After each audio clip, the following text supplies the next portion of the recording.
clairvoyance of being press is limited, and so we rely on press releases. This show recently has had a very, very bad run. First, you had things like MCM getting in the way of Friday shows. Last Friday's shows got pulled because PC broke, or at least the networking broke, and so trying to transfer files, it basically became impossible to record everything for a while. And then the next Friday show is going to have an even worse rap, because, well, on Thursday is election day, and then on the 10th is E3. So on the Saturday begins the E3 streams. You have on the Saturday is EA, on the Sunday is Xbox and Bethesda, Monday is the PC gaming show, Ubisoft and Sony, again, 2 in the friggin' morning. Bethesda's one is at 3 AM, so I'm going to hate Bethesda as much as Sony this year. And then on the Tuesday is going to be Nintendo's one, again, about 5 in the afternoon. So Nintendo's one is going to be nice and calm and relaxing. So generally there isn't really that much to talk about here, basically at all. There is very little to talk about because most of it is just going, E3, we'll do this at E3, or this is what we're doing at E3. And that pretty much goes the same for emails. There isn't really any emails to talk about because most of it is just talking about E3 and getting E3 things, going to go, oh, we're doing appointments for E3 if you're coming. It's like, no.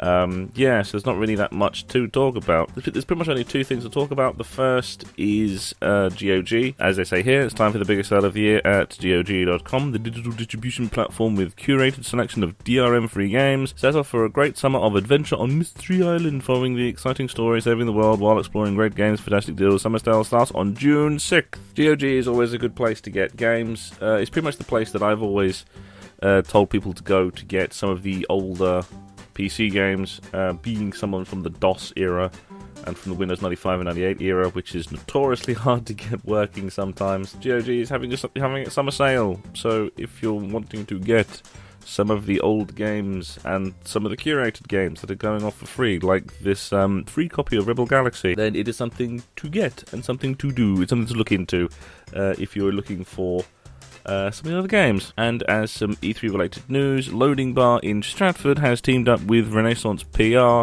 to an E3 thing. As they say here, the agency has announced it is to sponsor a night at the video game themed bar cafe with the best press conferences from E3 all over Los Angeles set to be streamed in full. Gamers will be able to watch amongst the crowd full of exciting enthusiastic gamers. It's basically, the bar is going to do streaming. It's going to stream the conferences in the bar.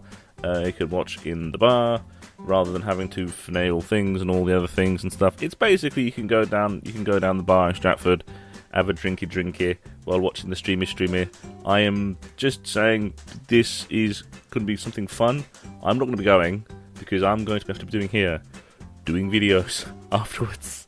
That's one thing I hate about E3. It's a long few days, and I'm going to be drinking alone myself here. More the thing, although I might do some streaming as well in betwixt, because it's going to be a weekend that is going to get killed by E3. And as it is the videos for the beginning of the week, we are going to end it with the UK all formats gaming charts, again graciously supplied by UKIE Limited. It is fairly unsurprising seeing who is number 1, Tekken 7. Not necessarily surprised. It's Tekken 7. Tekken games have always been very good. This is getting a lot of press as well. It had a huge booth and this big competition esports thing. Well, it had the competition thing for the public and an actual esports thing at MCM. So, not really surprised that it's got to number 1. Overwatch, number 2, still Year 1 DLC, so not really surprised. Injustice 2, it was number 1 before, so it's not going to be going anywhere. GTA 5, as usual. It's just the usual palaver. But then down at 16 and 20, you have VR and VR. Number 16, you have Star Trek Bridge Crew. And number 20, you have PlayStation VR Worlds. I'm not necessarily surprised that Star Trek Bridge Crew has got so high, because Bridge Crew is cross-platform. And not even just cross-platform as the game comes out on multiple platforms, and you can play with other people on other platforms. Because it's just the VR pushy-button thing, then you can play it across consoles, and basically it is only one console. It's just PlayStation VR, so it's just PC, and console. It's just PC, and the PS4, so it's not necessarily that surprising. If Microsoft was in on this deal, then it would be much more of a palaver, because Sony and Microsoft do not reach eye to eye. They will never do a cooperation thing, ever. And here are the games that are going to be released this week. We have Hacktag on PC, Starside for Android and iOS, Victor Vran for PC, PS4 and Xbox One, Kranken Concerns, This is Sengoku for PC Online, Honorarium for PC, Farming Simulator 18 for 3DS and PS Vita, Rogue Wizards for iOS, Lux Alliance for Mac and PC, both online, A-Train Classic for PC, Warhammer 40k Dawn of War 3 for Linux and Macs, Windjammers for PS4 and PS Vita, Wonder Boy the Dragon's Trap for PC, A Whole New World for Xbox One, Kranken Returns, This is Sengoku for PS4 and PS Vita this time, Chocolat for Xbox One online, and Pixel Worlds for Mac and PC online. And that's pretty much it for now.